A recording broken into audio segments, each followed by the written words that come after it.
Halo teman-teman, ini adalah mesin laser cutting K40 yang paling murah sedunia, di mana kita bisa mendapatkan 10 buah mungkin mesin yang seperti ini dengan ukuran yang sama jika dibandingkan harus membeli mesin yang branded. Namun, sesuai dengan harganya, kita memiliki keterbatasan. Tapi jangan khawatir, kita masih bisa mengeksplorasi dan mengoptimalkan mesin ini supaya bisa berfungsi menghasilkan uang. Nah, seperti halnya di sini pada laser K40 tidak disediakan kipas atau blower atau airflow untuk melakukan peniupan pada media cutting. Maka saya menambahkan saja dengan kipas kecil seperti ini. Ini cukup murah dibeli, hanya merogoh uang nggak sampai mungkin Rp15.000. Cukup menghubungkan menuju ke supply dari kipas bawaan untuk mainboardnya. Ya, seperti itu. Cari saja akses 12 volt di power supply unit, maka kita bisa mendapatkan aktivasi untuk ke blower peniup yang sederhana ini. Ini cukup membantu guna memadamkan api karena saya pernah kejadian kebakaran. Maaf, kebakaran hanya di ruang cutting si lasernya saja, tapi tidak menyeluruh sampai ke ruang kerja karena cepat diketahui. Akhirnya mic kebakaran ini membelendung dan saya harus membetulkannya lagi menggunakan heat gun, dipanasin dan dipres lagi sehingga masih menyisakan retakan. Ini saya sambung menggunakan lakban. Oke teman, problem yang saya alami pada mesin ini adalah ketika saya selesai membersihkan kaca pemantul atau mirror glassnya, sehingga alignment atau pengaturan untuk focusing si laser dari titik tabung menuju ke prisma satu kan kedua itu menjadi terganggu sehingga energi yang dihasilkan dari laser tidak bisa terserap atau tidak bisa disampaikan dengan sempurna menuju ke lensa potong. Ini adalah langkah-langkah saya melakukannya. Ingat teman-teman, prosedur ini cukup berbahaya. Jadi, lakukan dengan hati-hati dan seksama. Jangan sampai terjadi kerusakan permanen atau cacat pada tubuh Anda.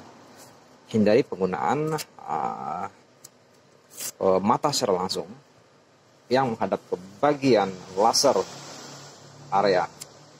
Ini akan saya gunakan sebagai indikator untuk mengetahui sampai tidaknya cahaya menuju ke target lensa dan cermin. Oke.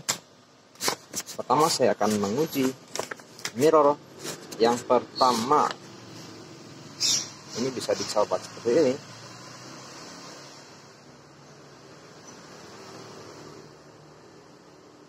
Baik teman, mungkin cara ini cukup tidak rekomendasi untuk prosedur secara benar. Tapi saya melakukannya dengan hal pertimbangan, yaitu adalah cara yang paling mudah. Ini kita bisa mendapatkan marking pada bagian kertas ketika kita melakukan pengujian menggunakan tombol switch test manual. Oke, lakukan secara hati-hati, jangan sampai mencederai diri Anda yang akan mengakibatkan kerugian bagi Anda, keluarga, serta lingkungan Anda. Oke, saya akan mencoba pada bagian alignment ujung.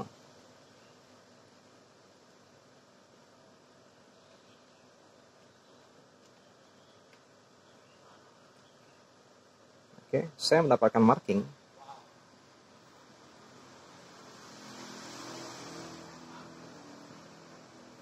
Posisinya cukup tepat di bagian hole yang ada pada ujung. Maka saya akan menggesernya lagi.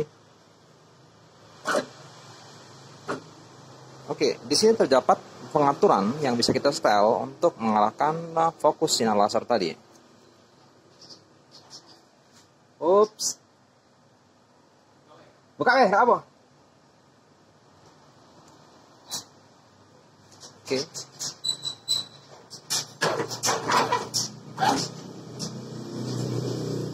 Berikutnya,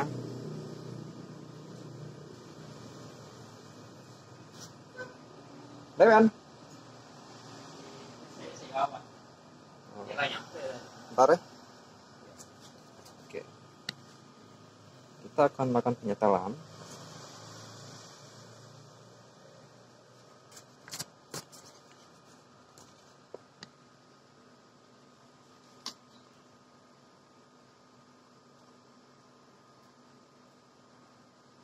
Oke. sudah cukup baik.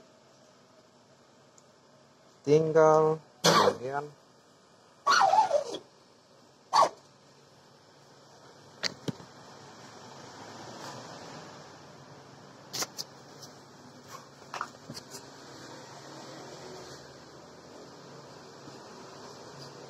oke, saya kira kita sudah bottom marking pada keadaan tengah-tengah, cukup tengah.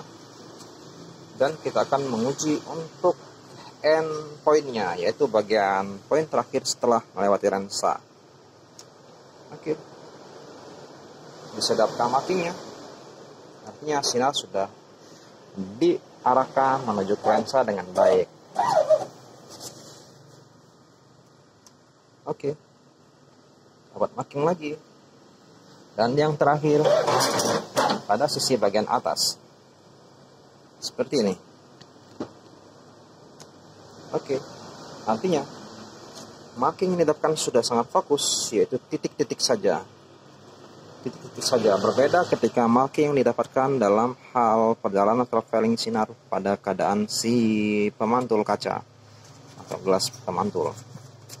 Ini adalah marking terakhir pada cutting, di mana fokus cahaya sudah sangat fokus, hanya beberapa milimeter saja atau 0, sekian milimeter saja. Oke. Setelah ini berhasil, maka kita akan melakukan penguncian dengan cara mereset ke home. Reset ke bagian home.